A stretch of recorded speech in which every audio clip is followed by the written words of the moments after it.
My marriage had always been far from perfect, but I never thought it would come to this. My husband and I had been together for 10 years, and while we had our fair share of arguments and disagreements, we had always managed to work through them.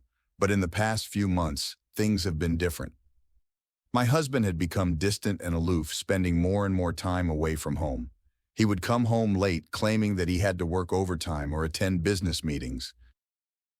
I tried to give him the benefit of the doubt, but deep down, I knew something was off.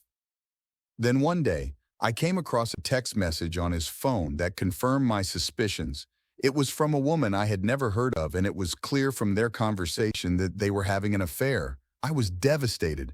I felt like my whole world had come crashing down around me. All those times I had trusted him, all those times I had believed his lies, they all felt like a cruel joke.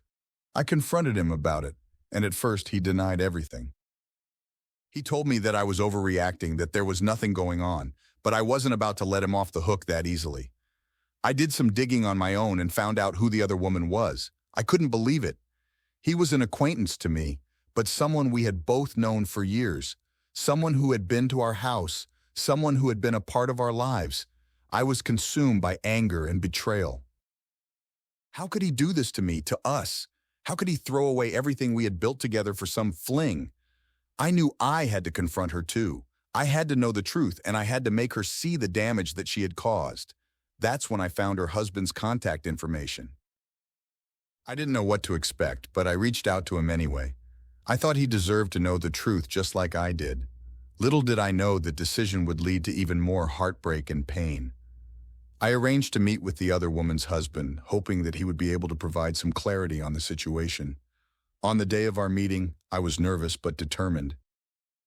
I wanted answers, and I wanted them now. But when I arrived at the agreed-upon location, I was shocked to see who was waiting for me.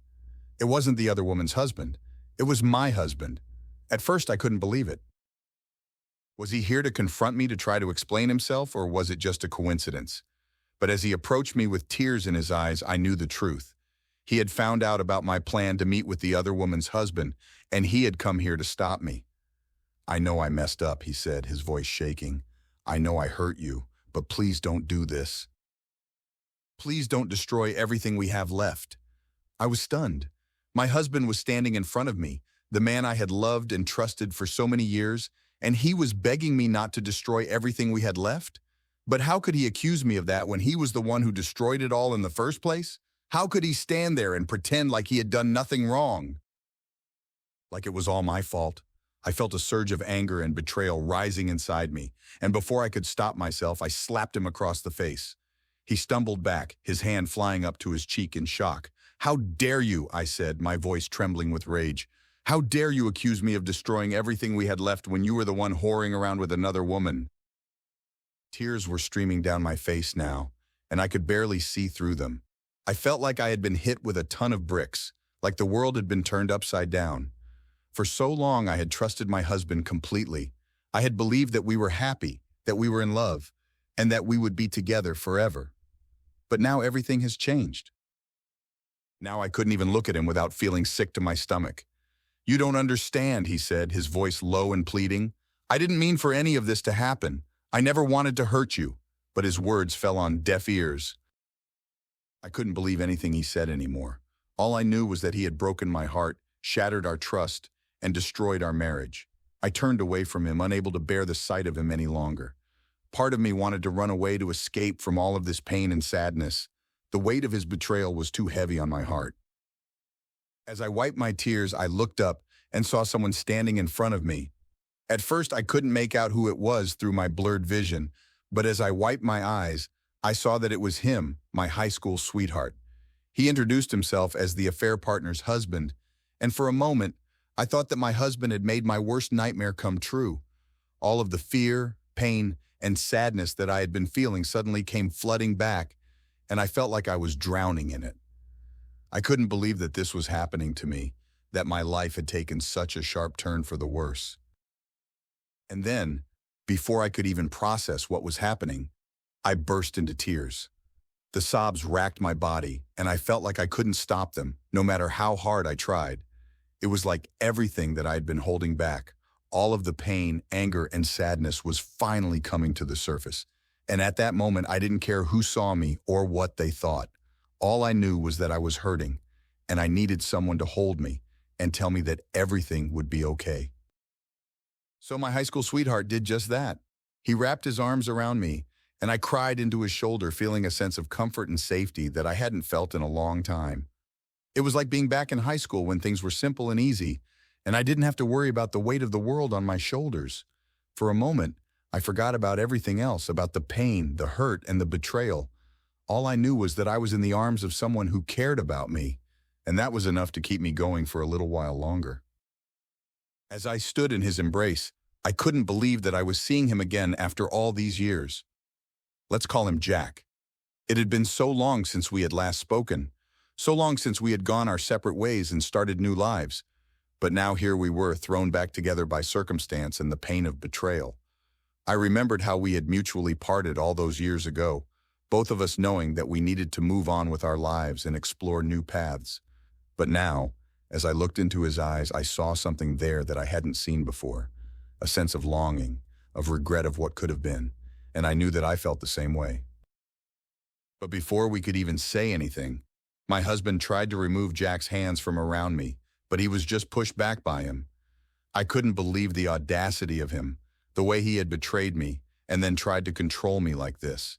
So when my high school sweetheart offered to take me somewhere else, somewhere away from all of this pain and heartbreak, I nodded my head in acceptance. But my husband wasn't having any of it.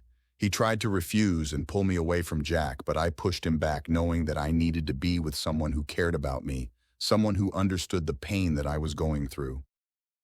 So I followed Jack, and as we walked away, I couldn't help but feel like I was leaving a part of myself behind, a part of myself that had loved my husband, that had trusted him and believed in him. But now that part of me was gone, replaced by a sense of hurt and betrayal that felt like it would never fully heal. As we drove away from the chaos of the meeting with my husband, I felt a sense of relief wash over me. Being with Jack again, even in these circumstances, was like coming home. He drove me to his house, and as we pulled into the driveway, I couldn't help but feel a sense of nostalgia wash over me. I remembered all the times we had spent together here, all the memories that we had made in this house, but now everything was different. As we walked inside, Jack told me that he had kicked his wife out and that he couldn't bear to be with her after finding out about the affair. I was stunned. I couldn't believe that Jack had gone through the same thing that I had, that he had been hurt in the same way that I had been. But as he held me close and comforted me, I knew that we were in this together, that we could help each other heal, and maybe even find some happiness again. As we talked and reminisced about old times, I couldn't help but feel a sense of hope creeping back into my heart. I knew it was foolish at the moment, but I couldn't help it. I dated Jack throughout high school. He was perfect. He had always been a gentleman, and I always felt safe with him. The sense of safety was still there, though it felt like a nightmare unraveling in front of him in the whole cafe. He assured me that it was okay, and that it was not my fault. Jack's words were a balm to my wounded soul. I couldn't believe how kind and understanding he was, even though I had just burst into his life and disrupted everything.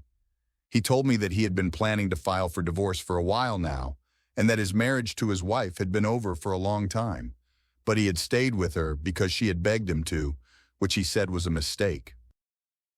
He also told me that he was meeting with his lawyer tomorrow to begin the process, and he offered to let me come with him if I wanted. I didn't know what to say. I was still in shock over everything that had happened, but I knew that I couldn't go back to my house, not with my husband still there. So I told Jack that I would sleep on it and let him know in the morning. He offered to let me stay at his place for the night, saying that it was already late and he didn't want me to be alone. I hesitated for a moment. I didn't want to impose on him or make things even more complicated than they already were. But then I realized that I had nowhere else to go, so I accepted his offer, feeling a sense of relief wash over me. I couldn't help but feel a sense of familiarity wash over me. It was like I had never left, like we were still the same teenagers we had been all those years ago. Jack showed me to the guest room and gave me a spare set of clothes to change into. As I lay down on the bed, I couldn't help but think about everything that had happened. My mind was racing, and I couldn't seem to find any peace. But then Jack came into the room and sat down next to me. He took my hand in his and told me that everything was going to be okay, but he was there for me no matter what. AI Ida for having such feelings while still being married? Update 1. 6 months later. 6 months have passed since that devastating day at the cafe. It still feels like a fresh wound that hasn't healed yet, but Jack has been my rock through it all. He has been there for me every step of the way, helping me through the divorce process and picking up the pieces of my shattered heart. I remember the day I went with Jack to meet his divorce lawyer. It was a tough decision to make, but I knew it was the right one. Jack held my hand tightly as we walked into the lawyer's office.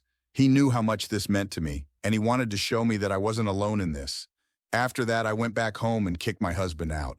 He begged and pleaded with me to give him another chance, but I knew I deserved better. When I told him that I deserved better than to be cheated on, he seemed to be taken aback. That a whole. I told him that I had too much integrity and self-esteem to put myself through that kind of bullshit. It was tough to say those words, but it felt empowering to stand up for myself and to say no to his manipulation. The days, weeks that followed were filled with pain, anger, and sadness. But Jack was there for me every step of the way, offering a shoulder to cry on and a listening ear. He never judged me or made me feel like I was overreacting, unlike my ex. He just held me close and told me that everything was going to be okay. I was ready to start a new chapter in my life, one that didn't involve my cheating ex-husband. And no, I haven't kissed or done more with Jack. He has been very respectful, and we both were going through a lot back then. I know many of you have been telling me that it's a sign to get back with Jack, and I think that now we are ready too. I, 31 female, am a single woman who lives alone and doesn't intend on having children of my own. I'm not wealthy, but I make enough to very comfortably support myself. I work from home and have a flexible schedule, so I have a lot of time to live how I want. I have a complicated friendship with Emma, 27 female, because I love her, but she frustrates me. Emma is a single mom with 2 children, Caleb, 7 male, and Grace, 4 female. Grace has had serious lung problems since birth and contracted RSV in October and has been hospitalized since. It's been a horrible time, and she is finally more stable now, but not well. Early into Grace's hospitalization, Emma asked me to take Caleb. Emma lives with her parents who were not willing to watch him full-time, so I happily took him in and temporarily converted my den into a room for him. He's a sweet kid who's been through a lot, and I'm happy to give him some quiet space. I've never taken care of a child long-term before, and my life was not set up for kids, but he has adjusted well. I love cooking and collecting special ingredients to use and trying new recipes, and Caleb just rolled with it.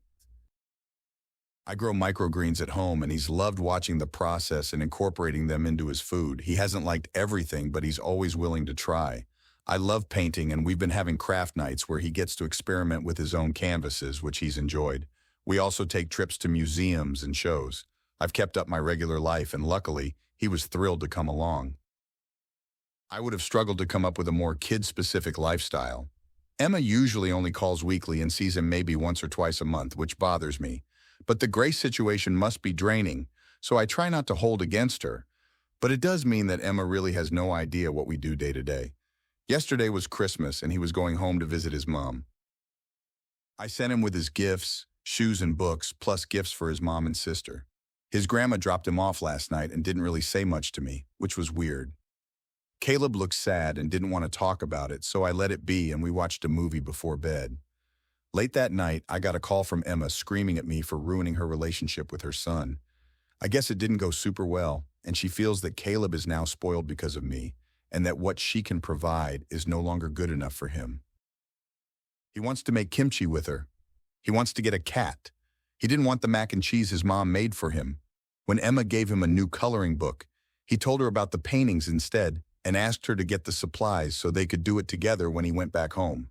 He asked why she never takes him to museums. I was so thrown off by the screaming that I yelled back and told her I wasn't going to downgrade my life to suit her expectations, and she hung up on me. I feel guilty now. I really hadn't considered how I could be affecting Caleb's taste long term, but I think she should have thought about that herself. She knows how I live.